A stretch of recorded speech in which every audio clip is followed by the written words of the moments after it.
کم ہوئی ہے. میں اس پہ نہیں جاتا, یہ ہم اور کوئی ہمارے پاس آلہ بھی نہیں ہوتا اور ماپنے کے لیے یہ چیزیں ہوتی ہیں, مان لیا وہ جتنے جو کچھ بھی ہے. لیکن اس رپورٹ میں یہ بڑی ایک کنفیوز ہے کہ ہم پرسیپشن پہ بیٹھے ہیں. برلن ہمارے باہر سے کوئی ایک گورا آ جائے تو ہم اس کے آگے لپھے چلے جاتے ہیں. باہر سے کسی روزنامہ سپیڈ بریک کر لندن سے ایک خبر چھپ جائے, ہم اس پہ مرے جا رہے ہوتے ہیں.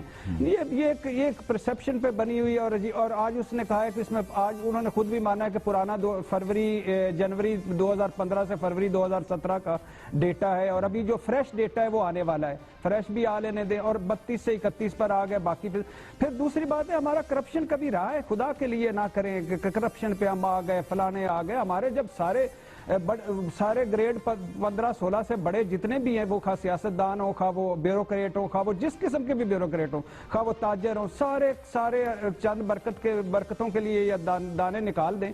باقی سارے ہم کرپٹ نکلے.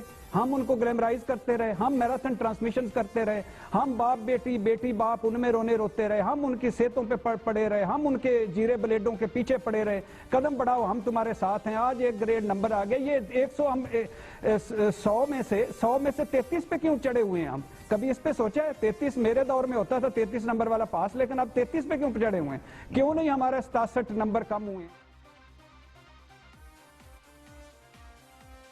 دیکھیے, پہلی بات تو یہ کہ گلیمرائز اسے کیا جاتا ہے جس میں کوئی گلیمر ہو, جس میں کوئی چارم ہو. جس میں گلیمر ہے ہی نہیں, اس کو کوئی کیا گلیمرائز کرے گا. نواز شریف اور مریم نواز کی بات چھوڑیں, لیکن حقیقت یہ ہے کہ جب بھی حکومت کی کارکردگی پر کوئی سوال اٹھتا ہے تو اس کے حمایتی, تجزیہ نگار اور سو کارڈ دانشور سابق حکومتوں پر یا حکومت کے سیاسی مخالفین کا ماتم شروع کر دیتے ہیں. الفاظ کے بازیگر اور منہ کے کاریگروں کو کیا معلوم کہ سروے رپورٹوں کی اہمیت کیا ہوتی ہے. یہ درست ہے کہ سروے رپورٹس کی بنیاد پر نہ حکومتیں بنائی جا سکتی ہیں نہ گرائی جا سکتی ہیں, لیکن سروے رپورٹس میں آپ کو اس بات کا اندازہ ہو جاتا ہے کہ آپ کی سمت کہاں ہے, آپ کھڑے کہاں ہیں, آپ کی ڈائریکشن کیا ہے, درست ہے غلط ہے.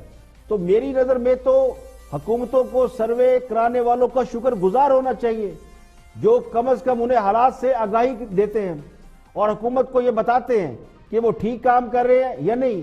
لیکن بدقسمتی سے ہم نے یہ مان لیا ہے کہ کوئی بھی رپورٹ جس میں حکومت کے حوالے سے اچھی رائے نہ ہو وہ سیاسی مخالفین سے ملی بھگت کا نتیجہ ہے. یعنی اگر ہم اپوزیشن میں ہیں تو وہ رپورٹ ٹھیک ہے, حکومت میں آئے ہیں تو رپورٹ غلط ہوگی. یعنی صرف حکمران جماعتیں نہیں, ان کے حمایتی تجزیہ نگاروں نے بھی یہ طریقہ کار اپنا لیا ہے کہ جب بھی حکومت پر تنقید ہو تو نواز شریف اور مریم نواز کا نام لے کر ماتم شروع کر دیں اور ہر خرابی اور مسئلے کی ذمہ داری ان پر ڈال دو. اللہ خیر صلی اللہ. لیکن لوگ اس طریقہ کار کو اچھی طرح سمجھ گئے ہیں.